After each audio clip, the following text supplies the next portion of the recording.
everyone, welcome back to Studio 33 Art by Kay.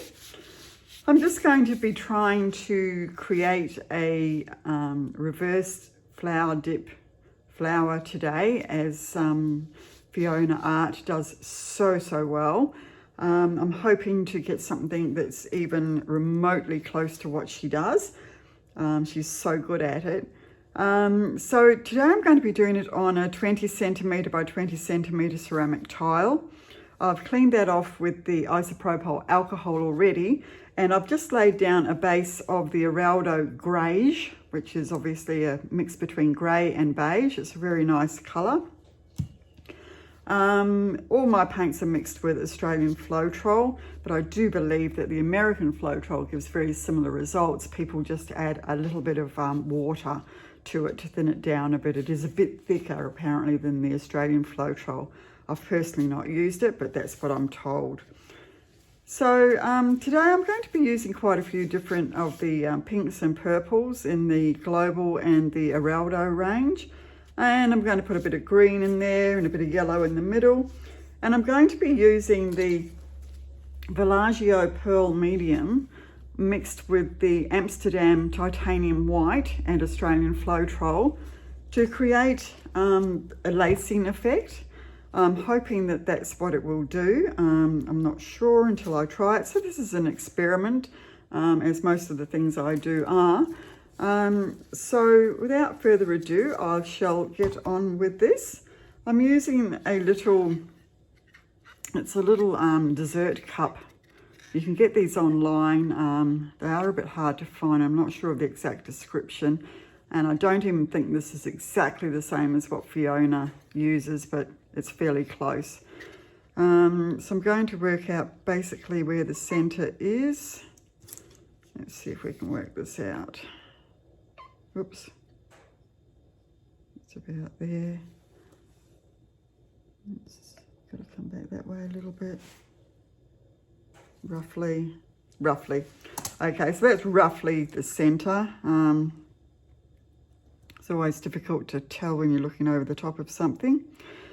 So I'm going to start off by putting a little bit of green just around the edges, so that when the flower spreads out, it has a little bit of greenery around. So I'm just going to randomly place a little bit of green. This particular green is the Global Green Light, and I have mixed a little bit of iridescent paint with that. So just a few little blobs in the corners. And then we'll start loading our paints, and I'm going to be putting the Vallejo Pearl in between the layers. So I'm going to start off with the Global Magenta. So we need just enough paint on the top there, hopefully it'll run off evenly. That's the thing I find the hardest, is getting it to run down the sides evenly. Maybe if I started off dead in the center, it would help somewhat. So now I'm going to put the Vallejo Pearl White that's mixed with the titanium. Now I won't put as much of that on as the others. It's just to sort of go in between. Try and make sure I've got it down all the edges there. The next paint I'm putting on is the Eraldo di Paolo Ultraviolet. As I say, try and get it in the middle there. It's better if you can get your petals to be all about the same size.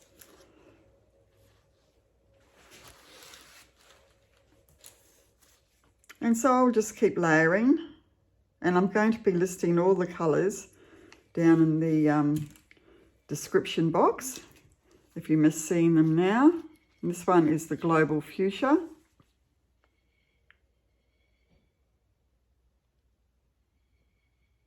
I'm getting rather a strange shape happening there. This will mean probably that the magenta was a bit thicker and the other colours are thinner and they've rolled over the top of it, which is why you should always check the consistencies of your paints before you start, which I forgot to do. because that's what will happen if there's a thinner paint and a thicker one under it. The thinner one will roll over the top. But anyway, we'll keep on going. You never know, it might be a wonderful new effect. So that was the fuchsia we've already done. This next colour is the metallic purple sequin by Eraldo. Beautiful metallic colour. Some of my paints I've had mixed up in these bottles for quite some time, and I really do need to check them before I start, because they can thicken up, which is probably what happened to the magenta, and probably needed to be thinned out somewhat. Never mind, carry on regardless.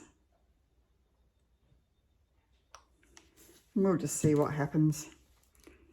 And this is the Magnolia by Eraldo, another beautiful metallic. It's a metallic magnolia actually, beautiful colour. It's almost like a colour shift. Well, in fact, it is a colour shift. Okay, a little bit of the white.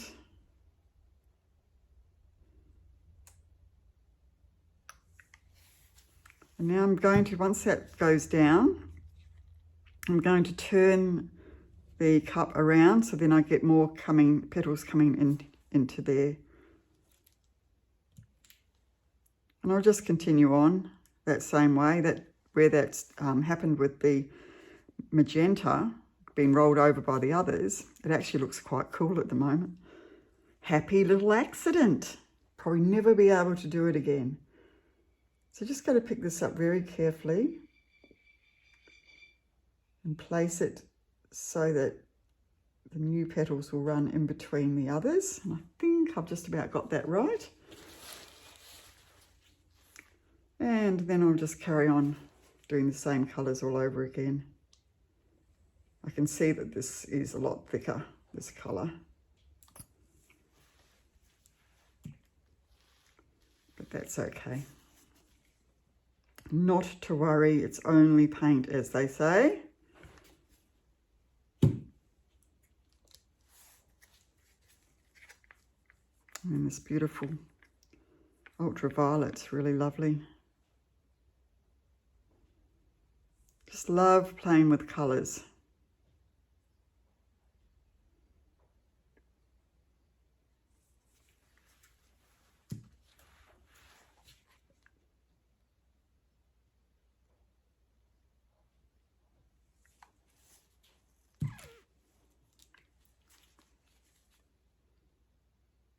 Looks like the white's taking over somewhat, so I'll definitely put a bit less of that.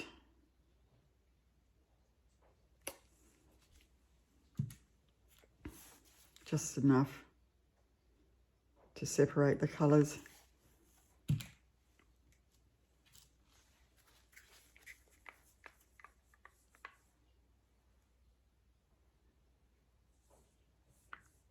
Hopefully this beautiful metallic purple will show up quite well.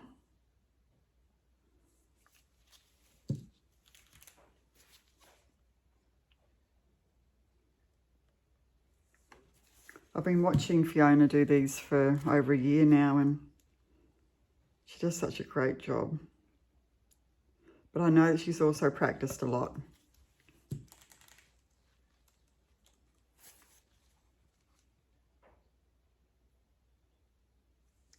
Okay, now I'm just going to put a bit of yellow in the middle, which is the Eraldo Wattle. Beautiful yellow.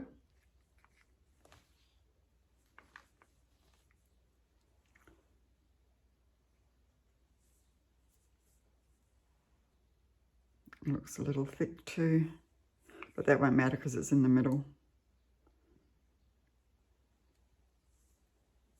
Make sure I get even amounts of that running down if I can. Okay.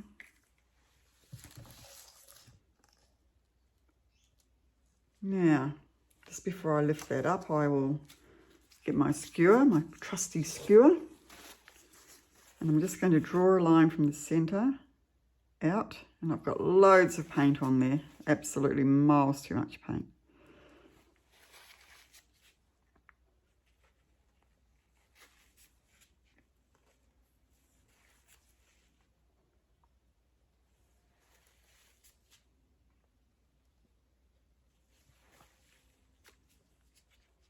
Now I'll take this off very carefully, up and off.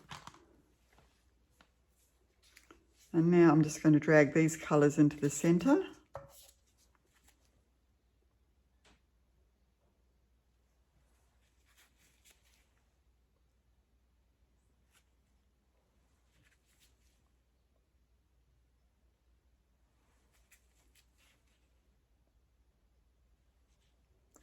Not sure how I'm going to get all that paint off.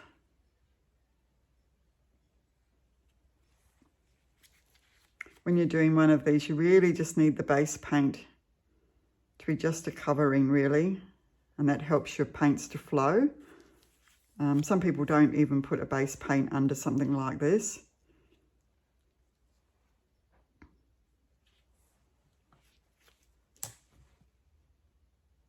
It's got a lot of paint in the middle there. Not to worry, we'll keep on going. Right, so now I'll get my serviette, or my paper napkin as it is often called. And I'm just going to spray some water on that, and that just helps to soften it down a little bit.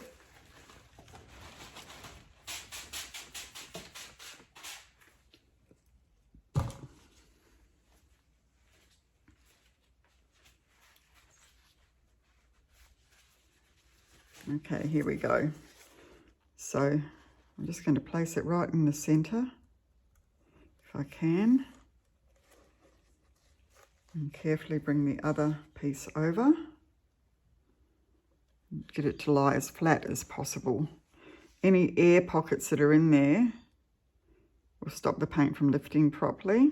So just make sure you just very, very gently, don't squash it down, that'll wreck your pattern, but just gentle enough that this contact between the paper towel or the serviette or the napkin, whatever you've used, you can even use plastic wrap to do something like this. But you just want to make sure this contact's been made everywhere. And the tricky part is being able to get it to lift straight from the centre, but we will try. So I'm just going to bring each corner up first, then this corner, next one, and then in all the in-between bits like here. Bring that up, get this guy in here, and this one here. And bunch it up in the middle. And what we're going to try and do is lift it completely evenly in the centre, which is almost impossible, but we will try. So up we come.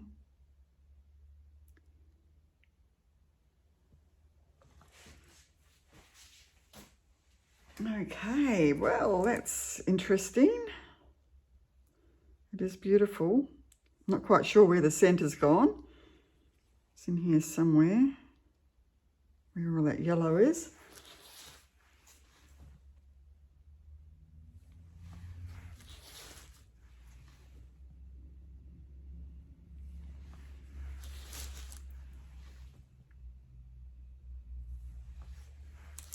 And now I'm just going to hit that with the heat embossing tool to bring up the cells. I can see some beautiful cells and lacing happening here now.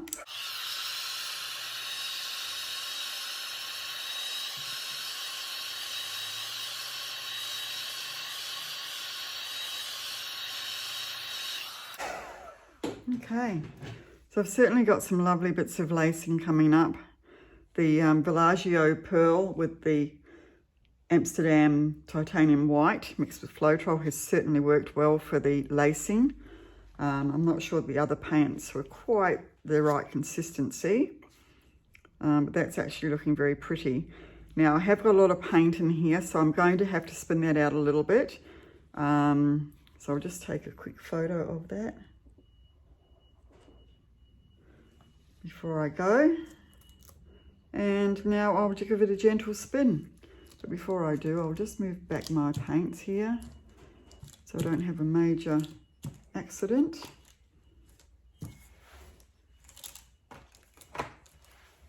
Right, I think I've cleared the deck enough. Now I'm only going to gently spin that. I don't want it to spin out too much.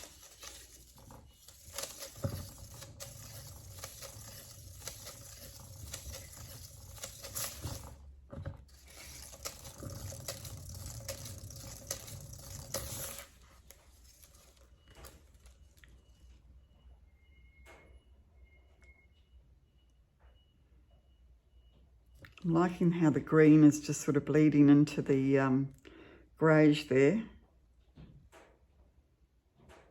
And it's a little off center. So I might just try a gentle tilt to bring it back this way somewhat. Just a little bit. Don't want to change the shape too much.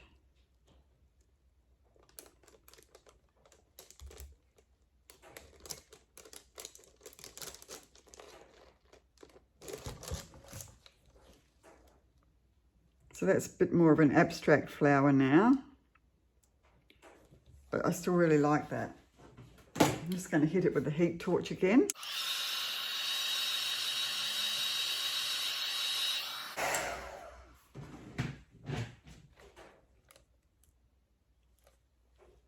Okay, well I think I'm almost just going to leave that there.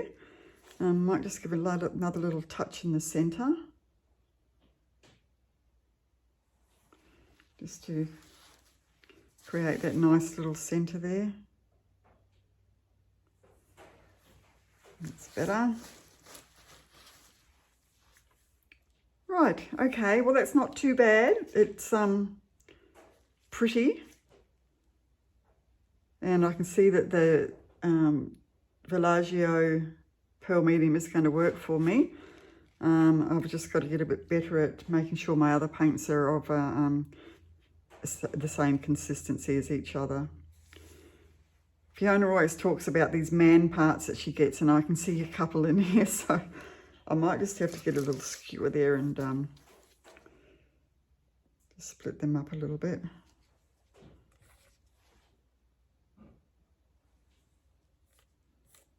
Might have made them even worse now.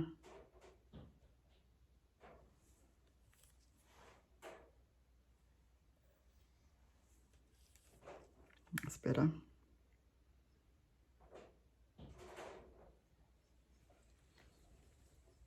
Okay, well I'll bring you down for a close-up. Right, well here we are for a close-up of this one. I'm quite liking it. There's things about it that I could do better, but it's nonetheless it's a lovely piece. So as you can see here, there's lots of